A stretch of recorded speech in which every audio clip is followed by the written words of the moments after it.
எனக்கு இப்போ தான் புரியுது. சமைக்கிறது வந்து பெரிய டாஸ்க் கிடையாது.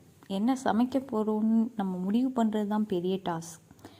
என்ன பண்ணுறதுனே தெரில இன்னைக்கு. அப்புறம் வாங்கிட்டு வந்த காய்கறி எல்லாத்தையும் ரவுண்டாக வச்சு என்ன பண்ணுறதுன்னு யோசிச்சுட்டு இருந்தோம்.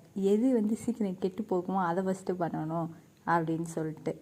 அதுக்கப்புறம் எங்கள் டேடி வந்து நேற்று வந்து கத்திரிக்காய் வீட்டிலே காய்ச்சி இருந்தது, நம்ம வயல்லே இருக்கோம், அதெல்லாம் பறிச்சிட்டு வந்திருந்தாங்களா.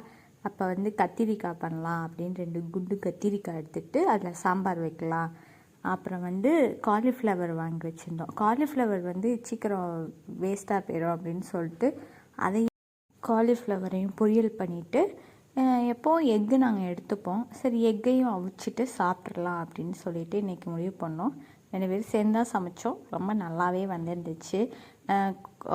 கொஞ்சம் கார்ப்ஸ் எடுத்துக்கிட்டு, ஃபைபர் வந்து காலிஃப்ளவர் எடுத்துக்கிட்டு, எக்கு ப்ரோட்டீனுக்கும், எல்லோ எக்கு வந்து இதுக்கு ஃபேட்டுக்கு எடுத்துக்கிட்டு சாப்பிட்டோம். அவ்வளோதான்.